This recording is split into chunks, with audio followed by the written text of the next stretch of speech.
আমরা যখন গলা ধাক্কা দিয়ে ডক্টর ইউনূসকে বাংলাদেশের রাষ্ট্রীয় ক্ষমতা থেকে সরিয়ে দিয়ে নতুনভাবে নির্বাচন করে রাষ্ট্রীয় ক্ষমতা আসতে চাচ্ছি, তখন ইউনূসকে হাতছানি দিয়ে ডাকছে জাতিসংঘের মহাসচিব হওয়ার জন্য। ডক্টর ইউনূস হচ্ছেন আগামী জাতিসংঘের মহাসচিব। টার্গেট আগামী নির্বাচন। ছক কষছেন 14 জন ইনসাইডার, লক্ষ্য শেখ হাসিনাকে ফেরানো। ডোনাল্ড ট্রাম্প তার ফেসবুক আইডি থেকে পোস্ট দিচ্ছেন যে শেখ হাসিনা বাংলাদেশে ফিরে আসবেন খুব শীঘ্রই। তিনি শেখ হাসিনাকে বাংলাদেশে ফিরিয়ে নিয়ে আসবেন। আমি যদি একটু আপনাদেরকে দেখি, মানে ট্রাম্পের পোস্টটা যেরকম আমরা দেখছি, আগে এখানে খেলা আছে, দৌড় দিয়েন না, যে Sheikh Hasina is coming back as Bangladesh PM song post করা হয়েছে আপনার 13ই মার্চ 2025 12টা 14 PM। 1,43,000 মানুষ দেখেছেন। এই খুনের পরেও, হত্যাযজ্ঞের পরেও, মানুষ মারার পরেও আপনি কি শেখ হাসিনাকে বাংলাদেশে ফেরত চান নাকি চান না? কে তাকে হেলিকপ্টার দিয়েছে? কে দিয়েছিল সেই হেলিকপ্টার? তার বিচার কেন করেন না? খুনের কথা বলেন, কে আপনারা খুন করেন নাই বাংলাদেশে? কোন রাজনৈতিক দলের নেতা খুন করেন নাই? খুবই গরম এবং তাজা দুটি খবর নিয়ে আজকে আপনাদের সম্মুখে হাজির হওয়া। একটি হলো সুসংবাদ আর 2 নম্বরটি হলো দুঃসংবাদ। প্রিয় দর্শক শ্রোতা, সবাইকে আমি সুসংবাদটা প্রথমে দেব এবং দুঃসংবাদটা পরে দেব। সবাইকে বলবো একটু ধৈর্য ধরে আজকের ভিডিওটি আপনাদের দেখতে হবে। প্রথমটি হলো, আপনারা সকলে জানেন বাংলাদেশের সফরে এসেছেন জাতিসংঘের মহাসচিব। তো আগামীতে নাকি হতে চলেছে আমাদের প্রধান উপদেষ্টা ডক্টর মোহাম্মদ ইউনূস জাতিসংঘের মহাসচিব হতে চলেছে। প্রিয় দর্শক, এটা তো অবশ্যই খুশির সংবাদ, তাই না? আর দ্বিতীয় নাম্বার আর একটা সংবাদ, দুঃসংবাদ সুসংবাদ যেটা আপনি মনে করেন সেটা আপনার ব্যক্তিগত ব্যাপার। সেটা হলো শেখ হাসিনাকে নাকি বাংলাদেশে ফেরাতে ডোনাল্ড ট্রাম্প মুখ খুলেছে। প্রিয় দর্শক শ্রোতা, আপনার কি মনে হয় শেখ হাসিনা দেশে ফিরতে পারবে, বা তাকে কি দেশে ফেরানো সম্ভব, বা সে কি স্বেচ্ছায় দেশে ফিরবে? কি মনে করেন আপনারা? তো আগে আপনাদের জানানোর দরকার নেই, আগে ভিডিওগুলো দেখুন, সবগুলো ভিডিওর বিশ্লেষকের আলোচনাগুলো মনোযোগ সহকারে শুনুন, তারপরে আপনাদের মতামতগুলো ভিডিওর কমেন্ট বক্সে জানান। তো চলুন তাহলে আর কথা না বাড়াই, একটা লাইক দিয়ে বিস্তারিত সবগুলো ভিডিওর আলোচনাগুলো শুনে আসি। আমরা যখন গলা ধাক্কা দিয়ে ডক্টর ইউনূসকে বাংলাদেশের রাষ্ট্রীয় ক্ষমতা থেকে সরিয়ে দিয়ে নতুনভাবে নির্বাচন করে রাষ্ট্রীয় ক্ষমতা আসতে চাচ্ছি, তখন ইউনূসকে হাতছানি দিয়ে ডাকছে জাতিসংঘের মহাসচিব হওয়ার জন্য। ডক্টর ইউনূস হচ্ছেন আগামী জাতিসংঘের মহাসচিব। জাতিসংঘের মহাসচিব হওয়াবেন যে এই বিষয়টা কিছুটা পরিষ্কার হয়েছে এবারের জাতিসংঘের মহাসচিবের বাংলাদেশের 4 দিনের সফরে। জাতিসংঘের মহাসচিব বাংলাদেশের মতন একটি ছোট্ট দেশে 4 দিনের সফরে আসেন, এই ইতিহাস খুব কমই আছে। কিন্তু তারপরেও এই মানুষটি 4 দিন বাংলাদেশে অতিবাহিত করে গিয়েছেন। ডক্টর ইউনূসের পাশে উনি যেভাবে দাঁড়িয়েছেন, যেভাবে তারা রোহিঙ্গা ক্যাম্পে রোজা রেখে ইফতার করেছেন, সেই জায়গা থেকে অনেক কিছু ইঙ্গিত করে দুজনের যৌথ বক্তব্যে অনেক কিছু দেখিয়ে দিচ্ছে। বর্তমানে বাংলাদেশের পাশের দেশ মায়ানমারে রোহিঙ্গাদেরকে ফেরত দিয়ে সেখানে আরাকান মুসলিম রাষ্ট্র গঠনের বিষয়ে যে ঐক্যমতে তারা পৌঁছেছেন, এবং সেই রাষ্ট্র গঠনের জন্য একটা গুরুত্বপূর্ণ দায়িত্ব পড়েছে ডক্টর মোহাম্মদ ইউনূসের উপরে, এবং সেটা ওনার টেস্টিং দায়িত্বের মতো আমরা ধরে নিতে পারি যে আগামী জাতিসংঘের নির্বাচনটা কখন হবে, কখন নতুন মহাসচিবের দায়িত্বভার শুরু হবে। ডক্টর মোহাম্মদ ইউনূস কি কারণে বলছেন ডিসেম্বরে স্বল্পতম যদি আওয়ামী লীগের বিচার ছোট করে শেষ করে যদি ডিসেম্বরে নির্বাচন হয়, তাহলে যদি সকল রাজনৈতিক দল ঐক্যমতে আসে যে তাদের বিচার কার্যক্রম স্বল্প হবে, তাহলে ডিসেম্বরে নির্বাচন হবে।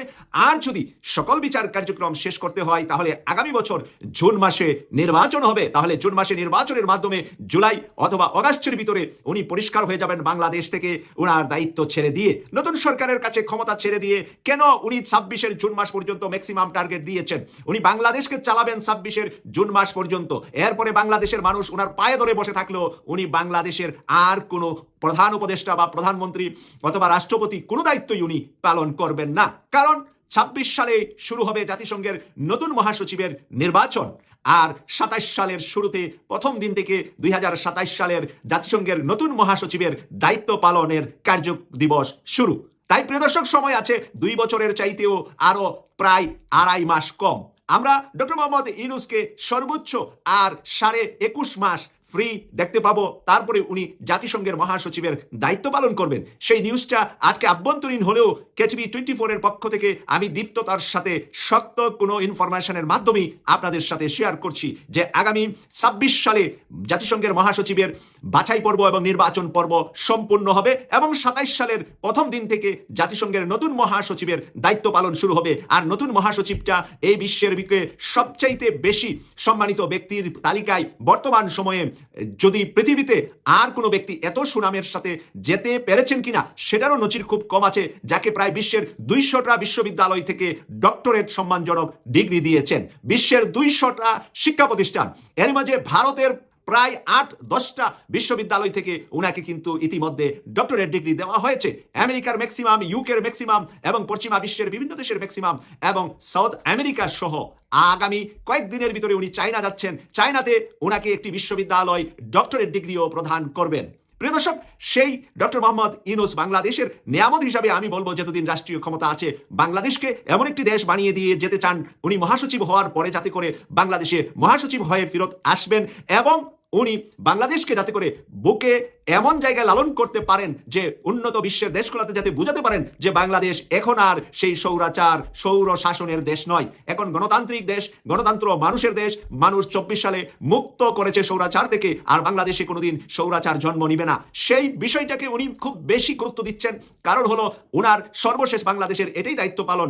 এরপরে আমরা আশা করেছিলাম যে কোনো একটি রাজনৈতিক দল ওনাকে রাষ্ট্রপতি করবে কিনা, বা রাষ্ট্রপতি করলে আমরা সমর্থন করব, সোশ্যাল অ্যাক্টিভিটিস আমরা যারা আছি তারা ওনাকে যেন রাষ্ট্রপতি করা হয়, সেই জন্য প্রয়োজনে আন্দোলন করব, প্রয়োজনে আমরা আবারও সোশ্যাল মিডিয়ায় ডিবেটেশনের ব্যবস্থা করব, ডিবেট করব, আমরা বিভিন্ন আলোচনা করব যে ডক্টর মোহাম্মদ ইউনূসকে যেন পরবর্তীতে যারাই সরকার গঠন করে তারা যেন রাষ্ট্রপতি করে বিশ্বের দরবারে বাংলাদেশকে উঠানোর জন্য চেষ্টা করা হয় এবং বাংলাদেশের মাথার তাজ হিসাবে উনি থাকবে। কিন্তু আজকে যখন নিউজটা আমি কনফার্ম হলাম যে জাতিসংঘের মহাসচিব হিসাবে ওনার নামটা বর্তমান সময়ে যেই 15টি দেশ ভোটিং এর মাধ্যমে জাতিসংঘের মহাসচিব হন, তারই মাঝে ম্যাক্সিমাম দেশই ডক্টর মোহাম্মদ ইউনূসের পাশে আছেন বলে আমার কাছে তথ্য এসেছে।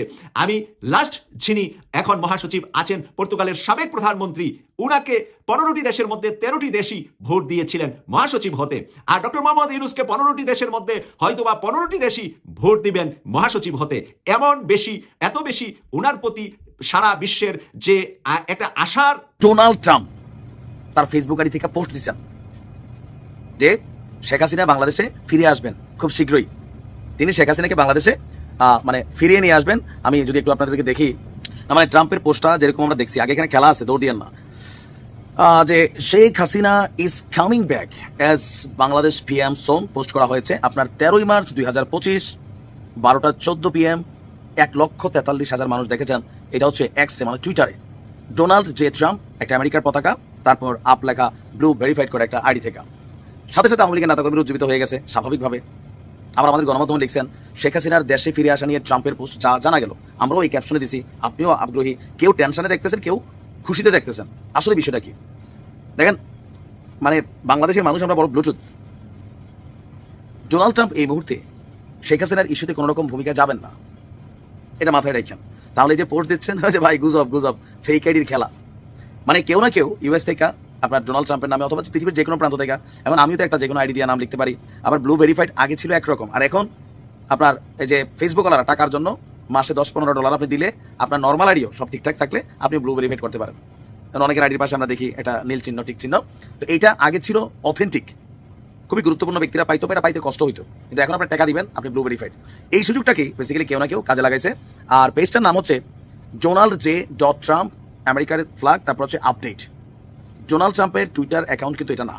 এখন আমরা যারা আছি ইংলিশ নাম দেখছি, ট্রাম্পে দেখছি, তারপর হচ্ছে একদম আবার ব্লু ভেরিফাইড দেখছি, আমরা অনেকে ভাই বানিয়েছি ঘটনা সত্য। এটা আপনার বেশ কয়েকটা আইডি থেকে আসছে, অনেকে এটা শেয়ারও করছেন। আসল প্রেক্ষাপট হচ্ছে এটা অরিজিনাল কোনো পোস্ট না, এটা একটা ফেক পোস্টকে ভাইরাল করা হচ্ছে।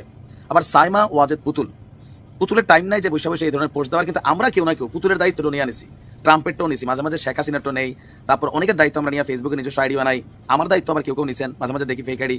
তো এগুলো হচ্ছে ভুয়া টুয়া পোস্ট কইরা দেশে একটা অস্থিতিশীল পরিবেশ তৈরি করা আর কিছু মানুষের বিপদে ফেলা, এটা ছাড়া আর কিছুই না। অনলাইনে এগুলো দেখলে আগে বুঝতে হবে যে কোনটা কার রিয়েল আইডি।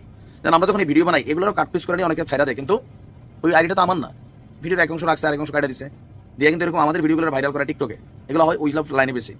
ডোনাল্ড ট্রাম্পের এই পোস্টটা ফ্যাক্ট চেক থেকে দেখা গেছে এটা তার অরিজিনাল আইডি না, সুতরাং এটা কোনো না কোনো বাংলাদেশি হতে পারে, আওয়ামী লীগ অথবা বিএনপি অথবা জামাত এগুলো করতেই পারে। কারণ এখন এই খুনের পরেও, হত্যাযজ্ঞের পরেও, মানুষ মারার পরেও আপনি কি শেখ হাসিনাকে বাংলাদেশে ফেরত চান নাকি চান না? কে তাকে হেলিকপ্টার দিয়েছে? কে দিয়েছিল সেই হেলিকপ্টার? তার বিচার কেন করেন না? খুনের কথা বলেন, কে আপনারা খুন করেন নাই বাংলাদেশে? কোন রাজনৈতিক দলের নেতা খুন করেন নাই? 71 থেকে নিয়ে আজ পর্যন্ত কেন আপনারা মানুষকে খুন করেন নাই? এরকম খুন কেউ করে নাই, এরকম খুন কেউ করে নাই, হাসিনার মতো খুন কেউ করে নাই। আপনি কত গুণ দেখেছেন? উনি কি বলতে চাচ্ছেন শুনি। আপনি কত গুণ? আপনি শেখ হাসিনাকে কেন হেলিকপ্টার দিয়ে পাঠালেন বাংলাদেশ থেকে? আপনি যেহেতু বলছেন আমি সরব ছিলাম, এখন সরব নাই। আমি সরব ছিলাম কেন? আমি সরকারের বিরুদ্ধে সরব ছিলাম, সবসময় সরব ছিলাম। আমি মাইর খেয়েছি, জেলে গেছি, আমার অত্যাচার হয়েছে, আমার বাড়িঘর পুরাইছে, অনেক ক্ষতি হয়েছে আমার। এটা তো সবাই জানে। সরব ছিলাম, শেষদিন মধ্যে ছিলাম। এখনই সরকারের বিরুদ্ধে আমরা কোনো কথা বলি না। গত 7 মাসে আপনার সাথে কথা বলছি কোনদিন? বলেন, আলোচনা করি নাই। কারোর সাথে কথা বলি, কোনো টক শো যাই না, কোনো টেলিভিশন টক শো যাই না। আগে লেখালেখি করতাম, লেখালেখি করে কি লিখবো? লিখলে তো এগুলো বলতে হবে। কষ্টটা হয়েছে শুনেন, এটা দুইটা জিনিস হচ্ছে। সফলতা, ব্যর্থতা। অনেক সময় অনেকের ব্যর্থতার কারণে আরেকজনের সফলতা হয়, আবার আরেকজনের সফলতার কারণে আরেকজন সফল ব্যর্থ হয়ে যায়।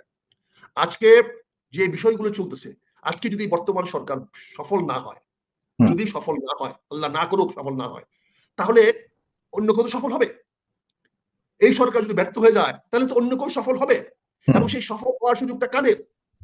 এই সরকারের সঙ্গে আমরা সবাই, বাংলাদেশের একমাত্র আওয়ামী লীগ ছাড়া বাকি সকল রাজনৈতিক দলগুলো দ্ব্যর্থহীন ভাবে নিঃশর্তে এই সরকারের সঙ্গে আনুগত্য প্রকাশ করেছে। এই সরকারের সঙ্গে আজকেও বিএনপি বলে আসছে আমরা সরকারের সঙ্গে সকল সহযোগিতা করব।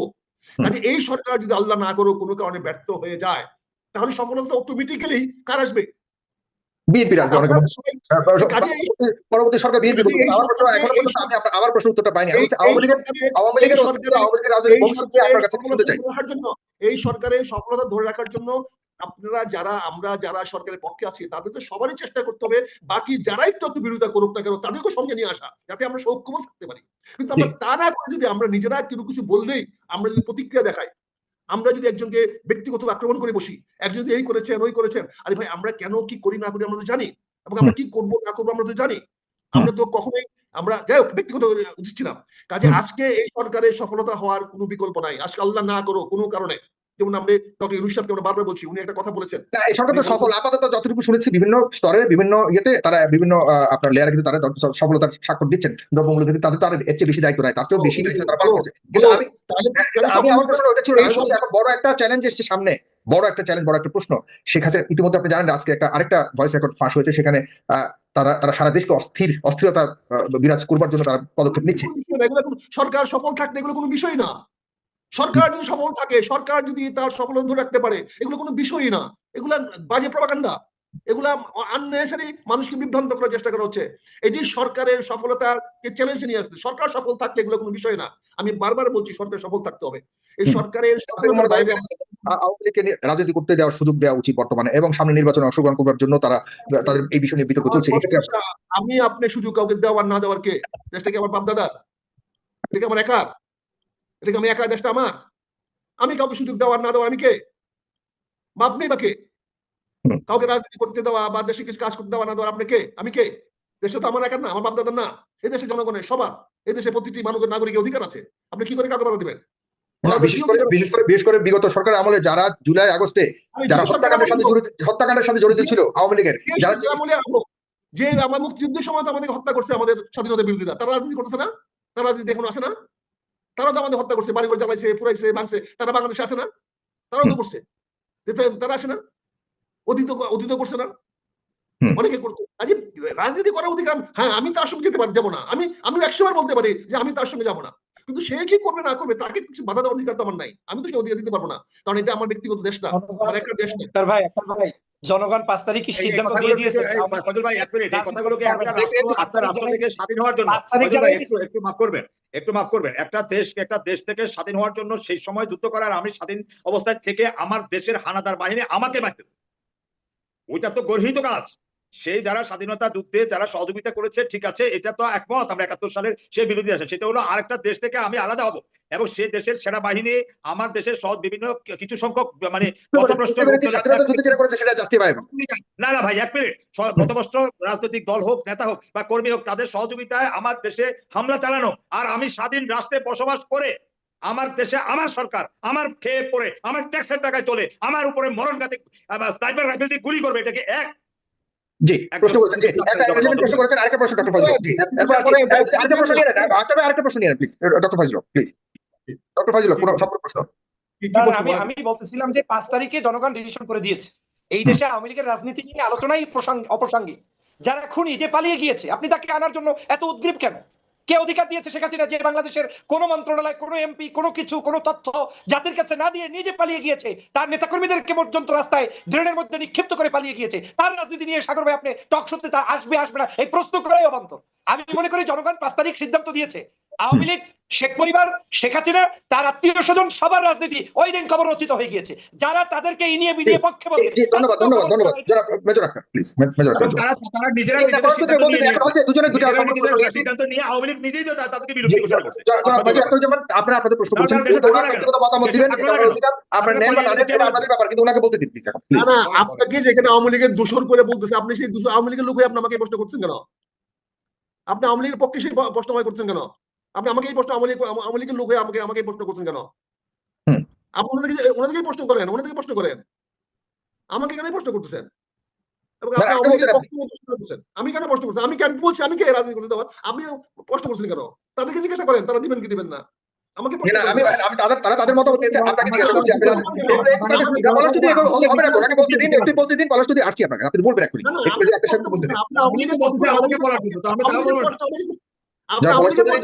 ওনাকে একটু বলতে দিন, আমি আসছি আপনার কাছে, প্লিজ একটু আসছি। জি মেজর আক্তারুজ্জামান, আপনি একজন রাজনীতিবিদ হিসেবে আপনি তো পারমিশন দিবেন না, আপনি রাজনীতিবিদ হিসেবে কি মনে করেন দেয়া উচিত কিনা? তারা তো আওয়ামী লীগের কেউ না, তারা মনে করছে যে দেওয়া উচিত না। আপনি কি মনে করেন সেটা বলছে আপনার ব্যক্তি, আপনি তো আওয়ামী লীগের মুখপাত্র না। আমি মনে করবো কেন?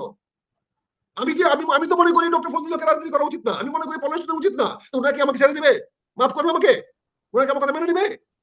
আমি যদি বলি ডক্টর না, আপনি তো আপনার তো একটা প্রেক্ষাপট থাকতে হবে। তাদের রাজনীতি করা উচিত না কেন এটা বলবেন? তারা তো বলছে আওয়ামী লীগ